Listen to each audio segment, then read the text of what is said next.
Hi, and welcome. I'm Chris Quigley, the Family Advocacy Worker at the Petawawa Military Family Resource Center, and today I'm joined with two of my team members from the mental health team. Kierra, she is our youth counselor, and you will often see her in the schools, and Rhonda, she is one of our family liaison officers. Thanks, girls, for joining me today. As we go through this pandemic, we've noticed there are a few folks calling in wondering about changes, wondering about how they're going to cope with all of the scenarios that are popping up with the pandemic.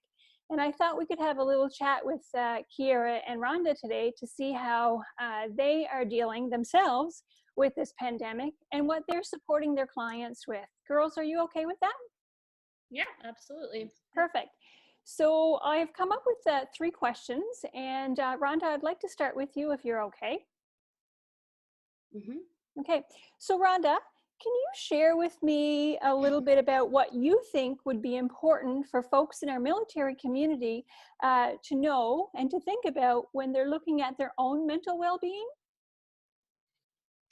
Well, what I've found during these past couple of months is that I have to keep reminding myself that we're in a threat, that our body perceives the pandemic, the virus, as a threat. So whether or not we're really conscious of that, our body responds just as if there is a threat to our life.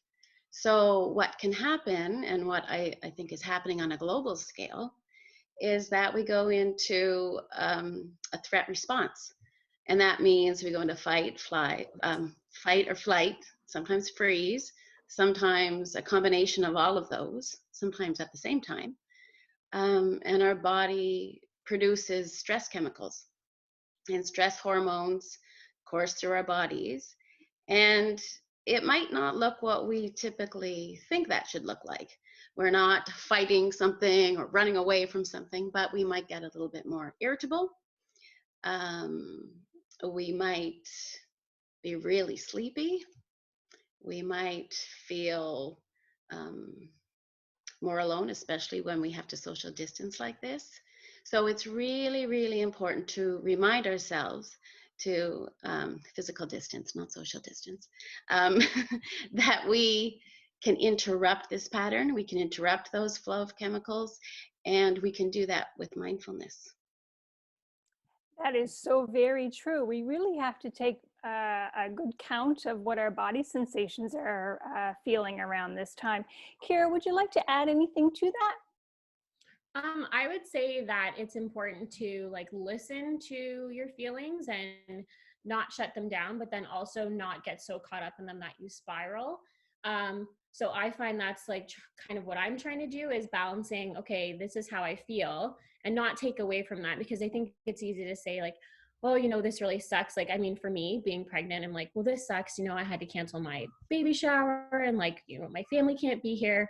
But then I go back and I'm well, but they're still healthy, so I shouldn't be feeling this way. So kind of pushing them aside and reminding myself of the positives. But I think it's really important to listen to that and say yeah, this isn't what I hoped for. This isn't what I wanted. And then allow myself that time to feel that, but then go into, but yes, there are a lot of positives happening. And so I don't go into that spiral. So I think that's important for everybody, is honor your feelings and give yourself the space to feel those things, but don't go into a spiral of, the world is ending and everything's terrible and there's nothing good. Mm-hmm. And that kind of mindfulness practice, whatever it is that we're doing, does just that. It brings our bodies back to balance, so that yes, there's negative things happening, but also there's positive as well. Yeah. So that's a good segue, Rhonda, into our next question, when you mentioned the whole piece around mindfulness and how we can do some things to change the way we think, to change the way we feel, and maybe even to change the way we see our bodies. Right. So can you give us some suggestions about what you're doing, or perhaps what our audience can do to be more mindful? Yeah, what I've been finding really helpful is breathing. Now, we could say we're all breathing. I mean, we can't live without our breath, but there's a difference when we do a breathing meditation or mindful breathing. And the difference is we bring awareness to it. And that attention changes everything. So whatever we're doing, we want to bring our attention to it and not be absent-minded. So in breathing, just letting our breaths deepen, soften, taking time, maybe 5-10 minutes a day or twice a day, or whenever we wash our hands, maybe 3 deep breaths. If we do something pretty consistently during the day, it's a really good idea to take a few deep breaths. It's an easy practice to build into your day, and it has so many physical benefits. So it absolutely interrupts the threat response. It lowers blood pressure. It lowers heart rate. It boosts our immunity. What else? It produces those good chemicals and hormones that we need to feel good. Yeah, so I've been doing a lot of meditative, I guess, breathing.